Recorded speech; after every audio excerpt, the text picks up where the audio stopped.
finishing those evaluations, I'll call up our next evaluator to introduce Trixie, who will be our second speaker. Please welcome Michael Barr.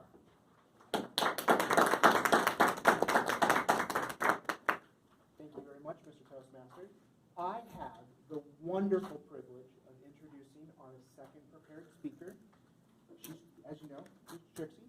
The purpose of her speech is to reflect on her growth during her entire path and tell us a little bit about it.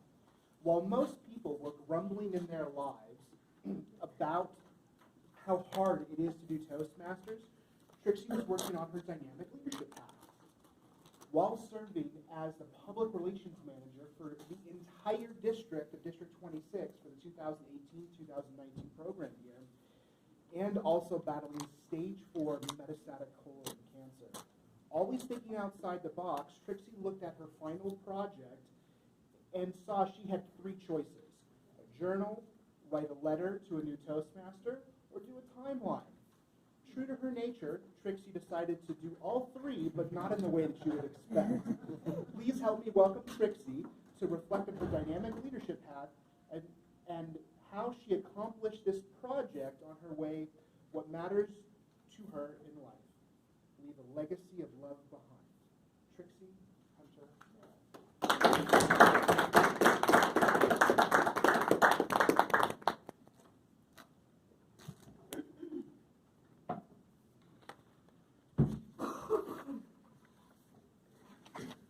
Reflect your path, dynamic leadership, or as I like to call it,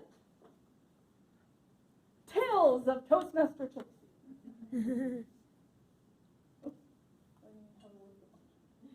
What did I decide to do? All of them, of course! First off, the journal. Now, we could write in a journal, we could share information, but in today's technology, lots of people love blogs. They follow the blogs. We even have a district blog, and I happen to be, this year, the blog editor. I love blogs because people can read them at any time. I decided to do a blog to share in my journey, Tales of Toastmaster Trixie, and the very first thing that I did was share who I am. Because people don't find value in what you have to say, usually until they know a little bit about you. They want to know your credentials and what you've done and what you've gone through.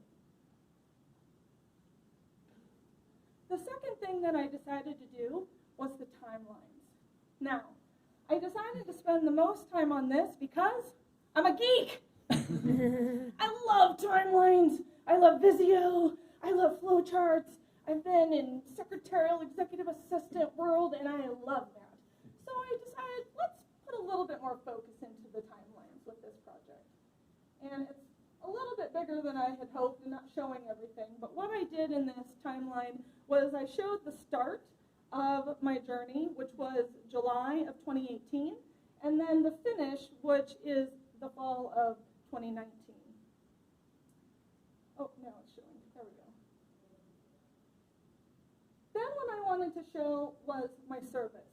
I have this on the blog so that way other people can see what else went into this while you were doing the path.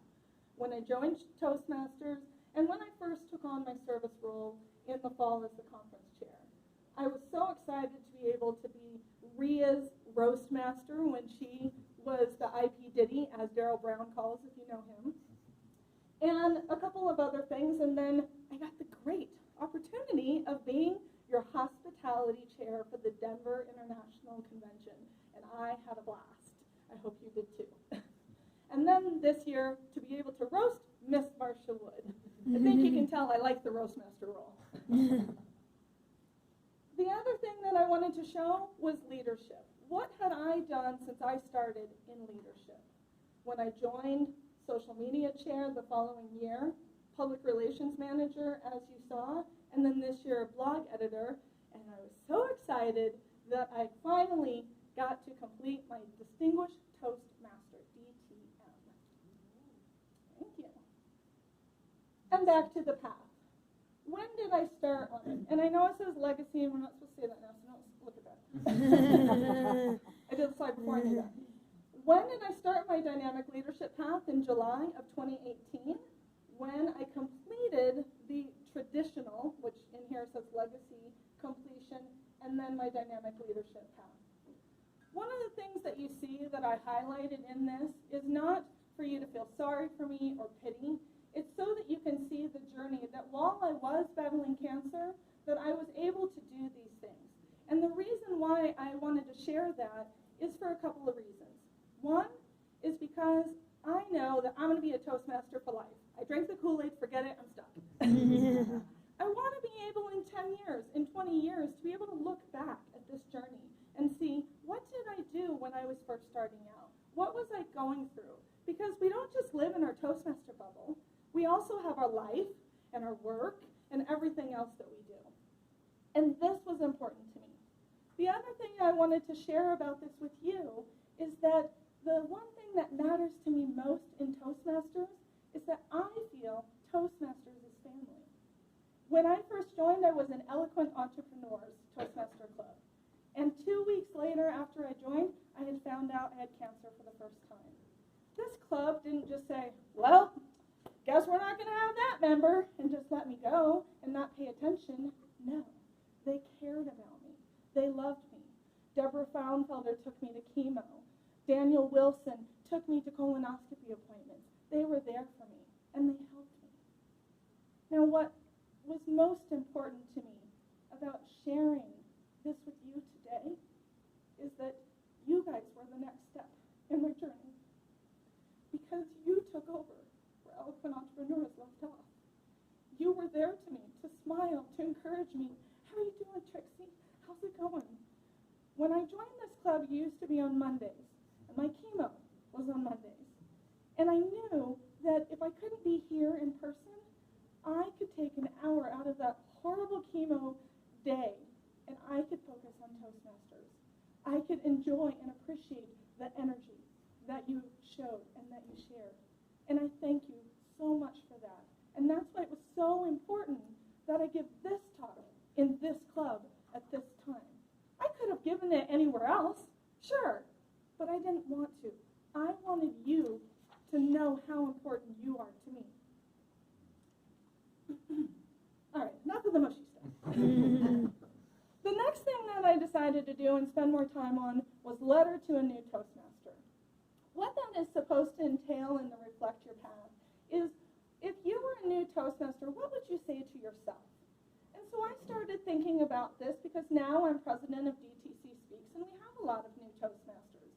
And what do they need to hear? Well, one of the first things that I realized is a lot of people come to Toastmasters, they visit, they get a membership packet, and then, boom, all of a sudden they end up a Toastmaster and they go, what just happened? Now what? What do I do now? So I wanted to share with new Toastmasters what you can do. The first in this is be so good that they can't ignore you. Have a powerful goal in mind. Really delve into the projects that are in Toastmasters. I promise you, if you read them and you dive into them and you don't just do them flippantly, can't say that word, then you will really change your life. I know, because not only have I seen it in myself, I've watched it in other new Toastmasters over and over again. The other thing is that you need to benefit from Toastmasters, and how can you do that? And I wanted to share with a new Toastmaster, what are those benefits? What is it going to do for you? How is it going to change your life? And what matters in their life? What can they connect with? The best way to predict the future is to create it. And I share that with you because I have a certain knack about me that when I see something, I get laser focused. When I first saw, oh, what's that medal that people are wearing when they're getting these awards? Oh, that's Distinguished Toastmaster. Oh, how do you get that? And then I project planned and I worked there. I created that future. I wanted to receive my Distinguished Toastmaster. Now, yes, I did it in a very fast time. I don't necessarily think that other people do that, and I will encourage you that it's not a race. It is the journey. However, as you heard, I was battling cancer. So things got really pushed up for me because that was worrisome to me about where was I going to be in a year, in 3 years. I wanted that distinguished Toastmaster now. I wanted to finish my path now. That was the high importance for me. You can predict that future and create it yourself. You are the creator of your own life. The other thing I wanted to share with a new Toastmaster that I think a lot of people forget, check your email. Why does that matter? Well, when you join a club, depending on what site the club is using, we use Free Toast, or in this club we use Easy Speak. Now, I'm not quite sure in the Easy Speak, but I know in Free Toast, it's going to send you an email that says, you need to accept this email. And a brand new Toastmaster comes back to the meeting and says, what was that email I just got? So if you prepare them ahead of time, they know that email's going to be there. The next email they're going to get is from you, from Toastmasters headquarters, from Pathways, from the Toastmasters website, not necessarily from you. But those are because of our international rules, right? They need to know that these are coming because things go to spam, they go to junk mail. I feel it's highly important. So in this letter to a new Toastmaster, I really wanted to share that with them. The other thing that I did take in my sources of cited at the bottom, I promise, is from your Toastmasters website, what to expect. What's in the club? What are your meeting assignments? What are these club officers wearing name badges I see? And these evaluations we're doing. They may have attended first. They may be looking at this blog and thinking about going to a Toastmasters meeting. And they need to know what to expect.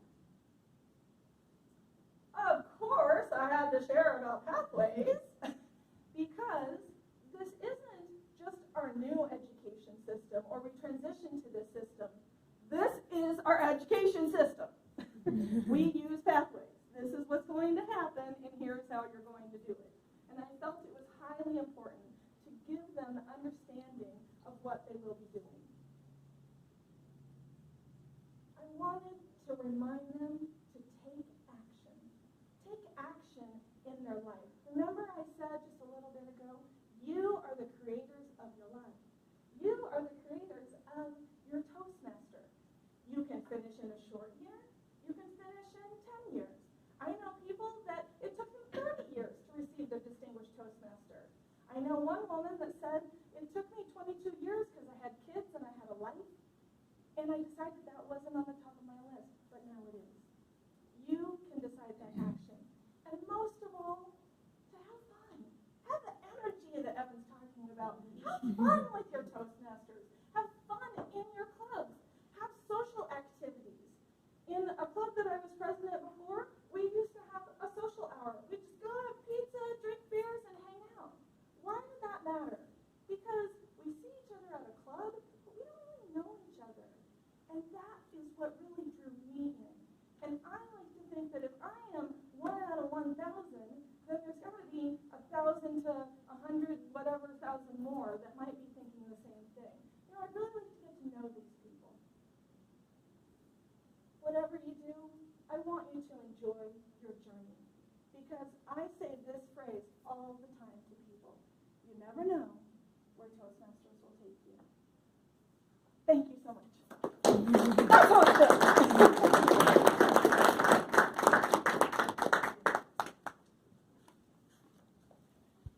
All right, let's take a minute to fill out our briefs again for Trixie.